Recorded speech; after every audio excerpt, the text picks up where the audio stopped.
Hello everyone, we are the Moon Exploration and Habitation team, and for our project we were tasked with the creation of a lunar research base. The final product is called ALLSTAR, which stands for Advanced Lunar Laboratory for Sustained Technological Analysis of Resources.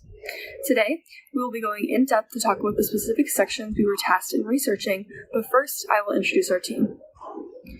My name is Burke, and I'm the Flight Logistics Specialist. Stella Chen is our Landing Site Specialist, Grant Cobos is our Architect, Kingslien is our Dust Mitigation Specialist, Annika is our Research Technology Specialist, and Anushka Sharma is our AI Data Specialist. Our primary mission objectives include generally building our lunar research base to foster long-term habitation. We will be using in situ resource utilization and have a limited connection to Earth as a stepping stone for the potential of colonizing Mars. The first step to build a lunar research base is to actually get to the Moon. I looked into 2 heavy launch vehicles that we could utilize for our purposes, NASA's Space Launch System, or SLS, and the SpaceX Starship. The SLS was developed for Ernest, and I will focus on its Block 2 rendition because it should be fully developed by the time we will be setting up our base.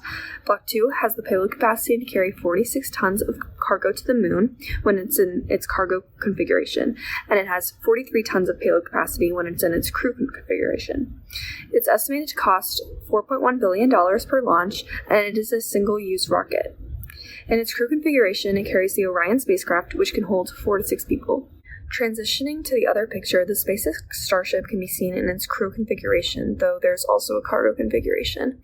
The Starship is a combination of the Starship spacecraft and the Super Heavy launcher, created to conduct interplanetary transportation for up to 100 humans, scientific payloads, and other materials.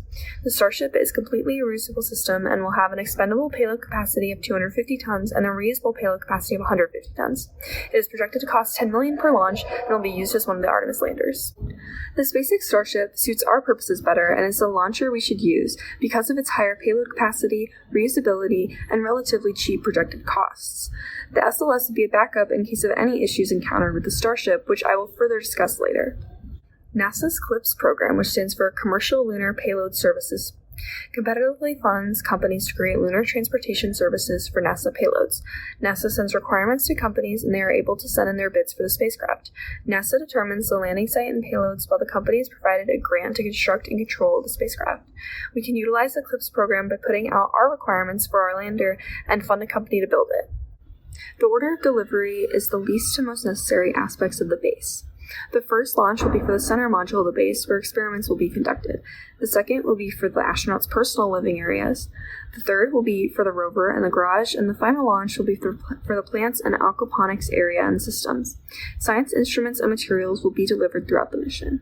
This is the work breakdown structure, which shows a more in-depth timeline. The work breakdown structure gets a little repetitive, so I'm just going to read the steps of the first launch. First, we need to acquire the Starship. Then, we need to acquire the first payload after we get the Starship, which will be the center module of the base.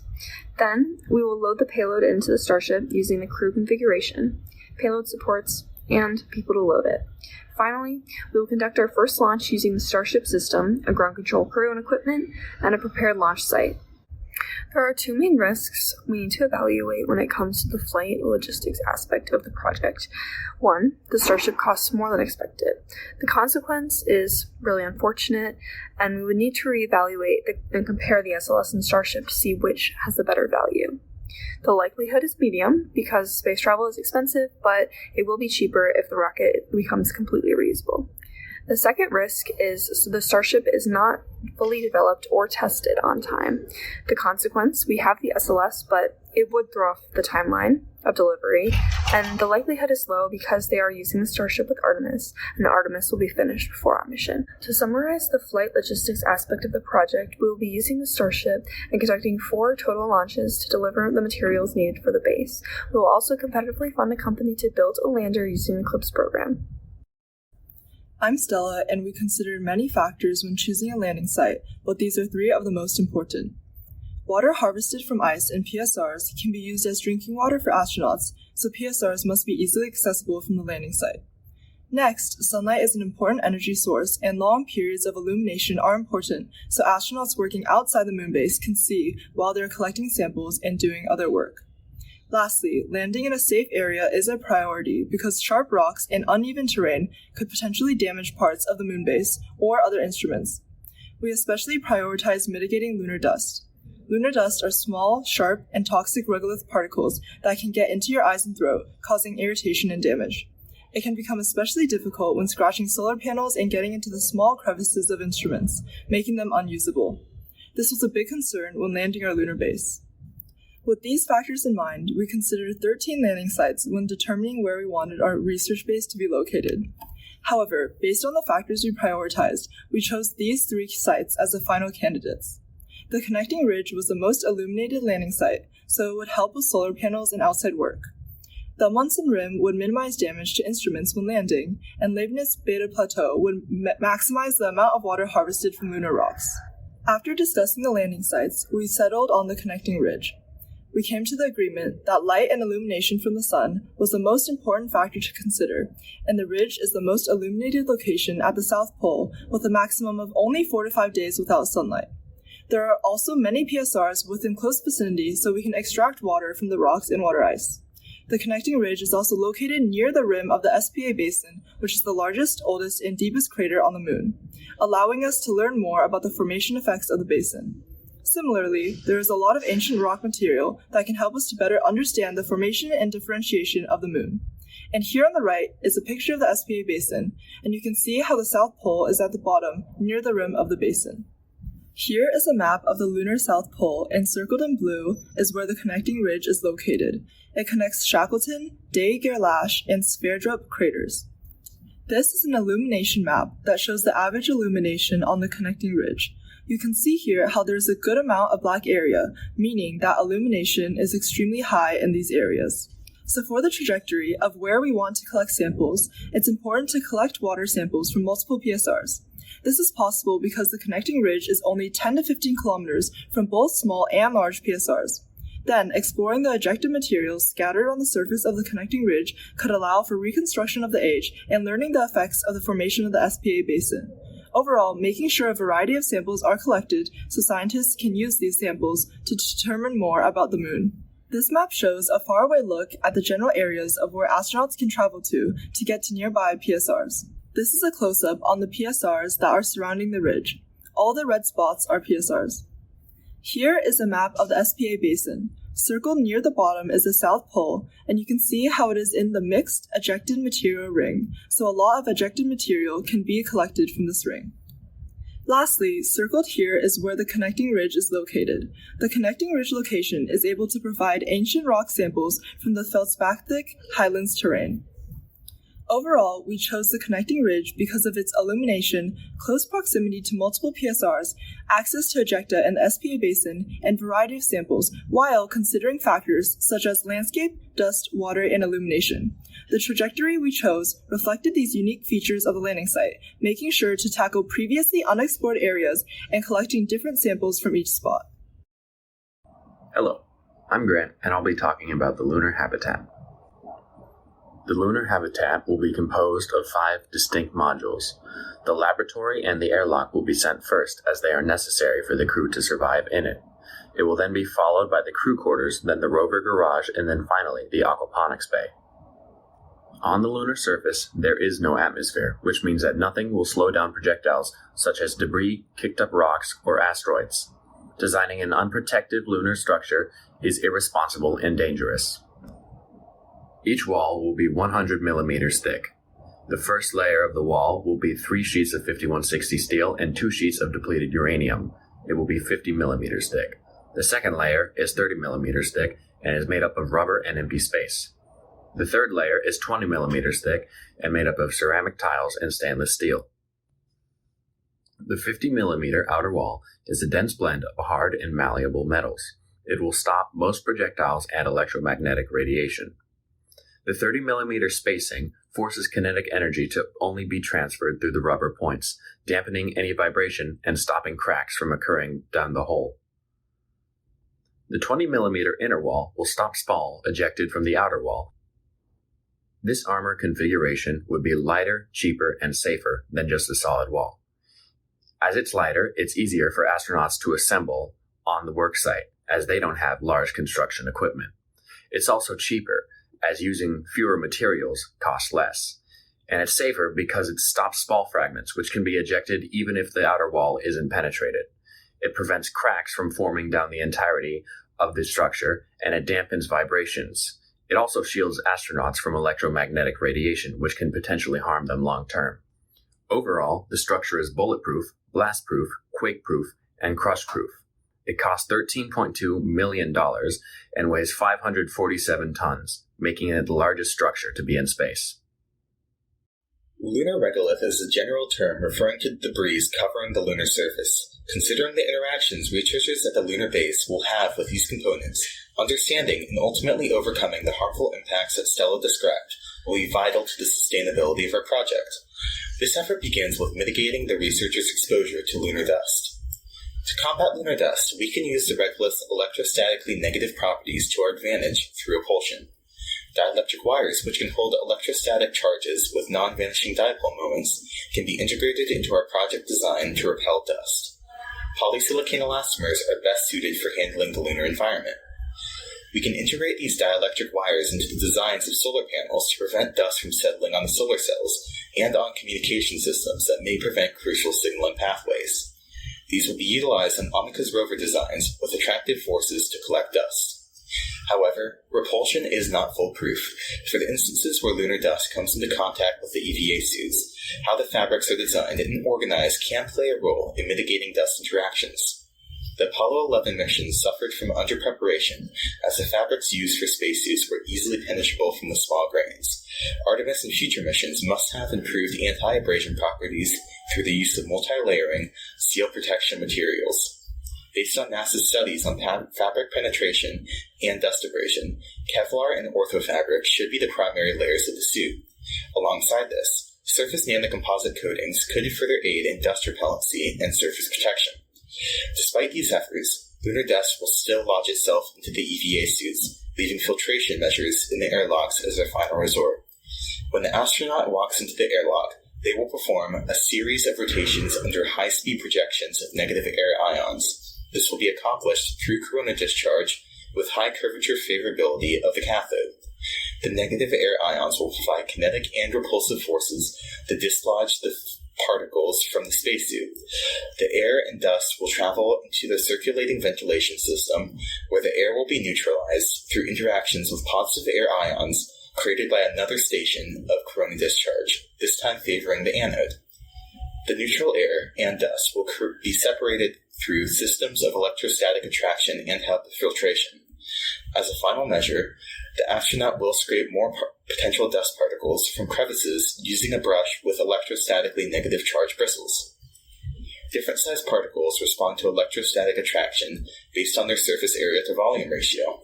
Therefore, when filtering the neutral air from the dust in a recirculation system, the smaller particles will respond favorably to electrostatic filtrations, while the larger particles can be reliably filtered with HEPA filters. Moderately sized particles can be filtered through electrostatics under low kinetic energy. Therefore, small corridors of 90-degree angles can achieve these slower speeds, and a high-grade HEPA filter can catch any remaining particles. A crucial goal of our lunar research base is to be self-sufficient, with little to no need for resupply missions, meaning we will have to utilize the regolith despite its harmful properties, and this begins with how we collect the materials. The dust collection system will create an electrostatically positive field to attract small, loose dust particles surrounding the base. Once sensors have detected that the dust capacity has been met, the lid will close, self-seal, and create an airlock. Once the seal is complete, the vacuum will suck the sample into small, airtight containers for research or utilization purposes. Now that we have large samples of lunar dust at our disposal, let's take a look at how this can be used in a practical sense. Redwire regolith print is a technology that helps prove the capability of 3D printing on the moon using melted lunar dust. Due to the lunar gravity being about 1/6 of that of Earth, technological boundaries had to be surpassed. To do this, RRP utilizes a polyethylene filament to reliably bind layers and serve as a smooth outer layer. It also uses mechanized movements to discount gravity as a factor. With this technology, creating handheld tools and prototypes can aid researchers in their long-term goals by not having to wait for resupply missions to act on their visions. The production of hollow objects can wait until the lunar base is complete to make initial flights more spaciously productive. For mental health purposes, researchers who could potentially stay for years at a time could create personalized items. For the ultimate goal of self-sufficiency, in situ resource utilization will play a large role in this effort. ISRU uses the materials readily available on the Moon to generate necessary resources for a long-term presence. Through heating and liberating the regolith, oxygen molecules can be removed from the remainder of the sample. However, this heating process requires more energy than it would be worth for the oxygen we get out of it. Therefore, a better alternative would be the electrolysis of ice crystals found on the permanently shadowed regions of the Moon, due to their time-efficient and resource-conscious nature. One of, if not the most important objectives of ALLSTAR is to conduct in-situ research, which is why experimentative and innovative technologies are a necessity on the base. The specialized technology we will implement into ALLSTAR is a lunar sample collection rover, and we will also utilize a pressurized human transport rover and autonomous surgical technology modified for research purposes. Starting with the most important design, the blueprint on the screen displays ALLSTAR, or the lunar rover for sample collection, whose purpose is to travel outside of the landing site and collect varied samples and camera footage to analyze back at ALLSTAR. In terms of general specifications, Roscoe's estimated cost is $600 million. It has a weight of roughly 1,500 pounds, dimensions of 5 feet squared by 8 feet, a titanium alloy body, and active energy consumption of 600 watts. So let's take a closer look at the key details of this design. First off is the mast cam, which is a typical feature of autonomous rovers because it provides coverage and better understanding of surroundings. The mast cam is on a raised 360-degree rotating rod and includes an HD camera that can take live footage of the lunar surface to relay back to base and Earth, a small camera for high-resolution research snapshots, a floodlight for shadowed region travel, and a long-distance viewing camera to assist with hazard detection. Next is the top of the base, which is mainly for protection and power.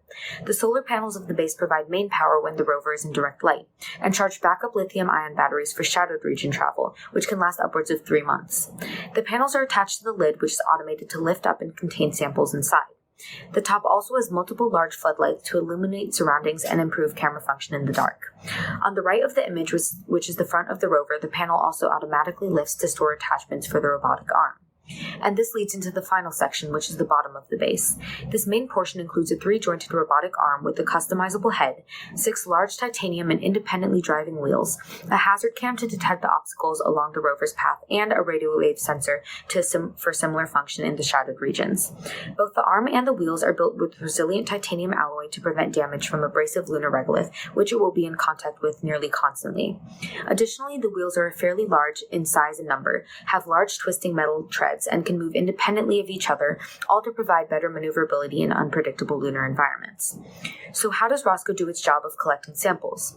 With the previously mentioned cameras and a variety of sensors which will be mentioned in the next slide, Roscoe can identify multiple different samples and which are most important to collect.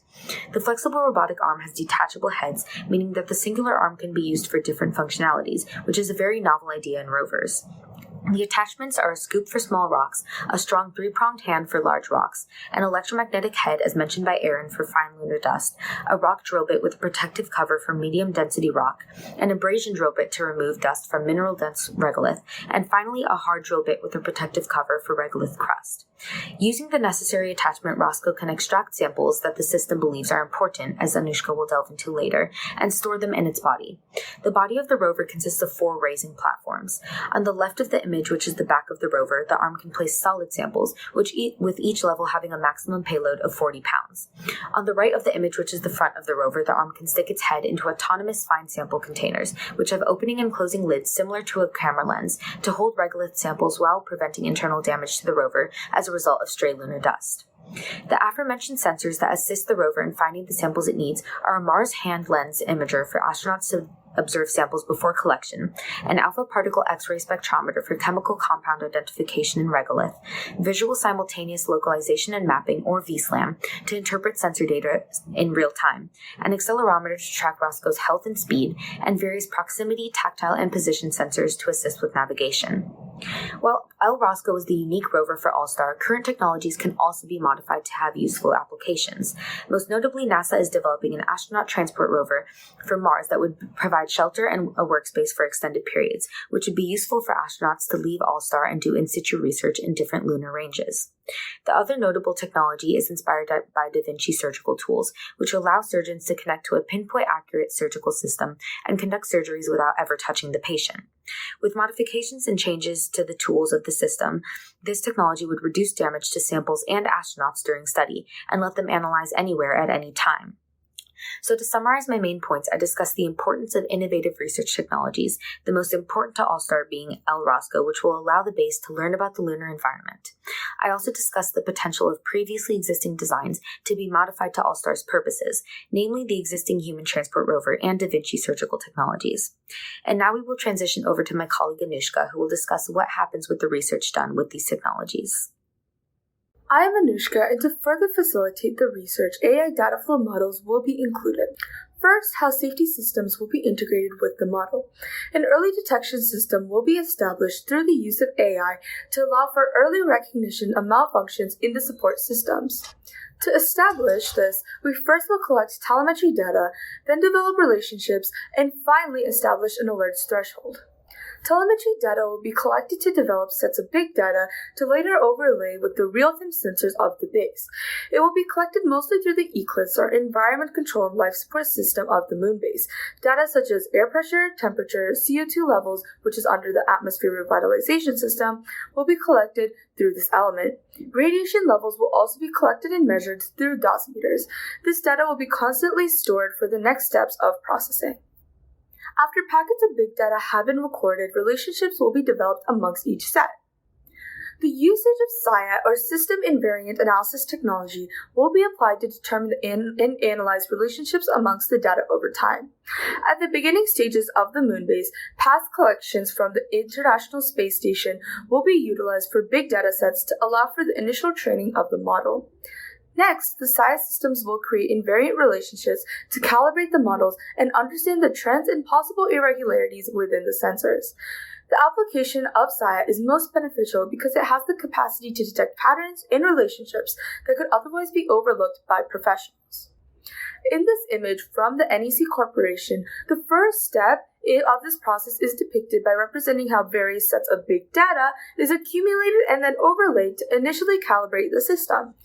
Finally, after all the data has been collected and the relationships have been made, the thresholds for alerts must be established. Through the use of invariant model, the threshold for alerts is identified. When the values begin gravitating towards concerning values, the model is notified to send alerts. Predicted values are also calculated by the model. Thus, the predicted values are compared with the real-time data collection to understand if there is a potential threat that requires immediate troubleshooting. The diagnostic capabilities also allows for researchers to analyze and comprehend the process through which the model developed predicted values and alerts. This also greatly assists astronauts with troubleshooting, as it requires minimal levels of training since the technology provides detailed diagnostic features. In this image, as referred previously, it is demonstrated how an anomaly is detected in the system, as the real-time data is outside the established threshold, thus triggering attention towards the system. Next, AI models will also be integrated within the material identification systems. In order to pursue effective material identification, first the materials must be evaluated through various experimentations, then the data is analyzed, and finally the material is classified and identified. First, collecting the data. Experimentation is conducted on the materials to analyze their varying properties, such as ionic conductivity, density, average volume, and molecular dynamics. The process of experimentation will occur with the assistance of the researchers. Next, the data will be analyzed through software models such as SVMs or support vector machines. Through the SVM, data training sets are established in order to assist the models in developing the ability to identify relationships. A diagnostic tree will then be used and further develop the conjugate and relationships amongst the materials. Finally, after analysis, the materials will go through an identification process. For this, QSARs, or quantitative structure-activity relationships, will be used to finally understand the connections and categorization of the materials. This final step combines various properties of the materials to better identify them. Similar statistical models could also be applied. After collecting such eclectic pieces of big data, a storage element on the moon is necessary to allow for easy access to the data for the researchers. Thus, a data storage element will be included in reference to the space job IM-2 mission. This model is particularly well fit for our moon base because it is built to be in the South Pole with up to 16 TB of data. For this reason, a physical storage unit will be more convenient than an SSD card because not only does an SSD card require assistance from Earth, but it also has less storage capacity. Additionally, this unit has high-speed integration and allows researchers to have direct access to their data. Here is an image from the Intuitive Machines that is a reference to the space storage unit. In summary, Psi technology will be implemented for early detection systems, QSARs will be used for material identification, and the IM-2 lander will be referenced for the storage unit on the base. To reiterate, the objective of ALLSTAR was to create a safe long-term research base with minimal assistance from Earth in which astronauts could study and thrive on the lunar surface.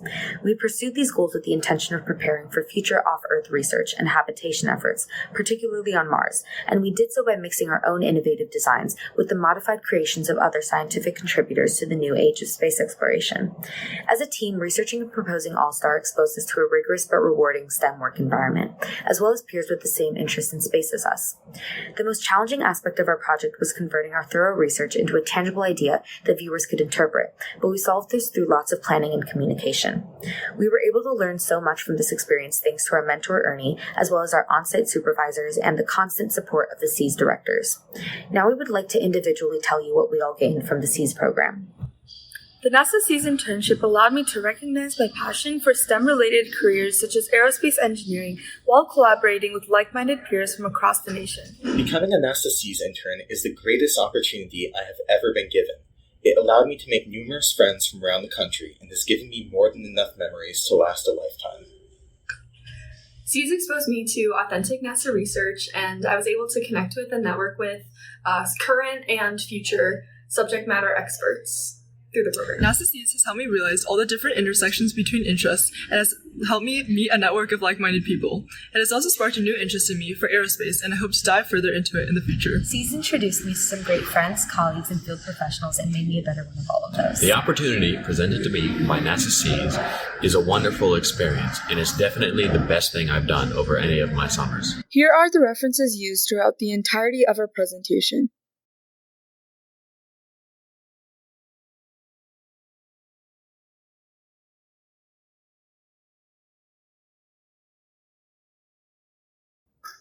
Thank you so much for your time from the Moon Exploration Team.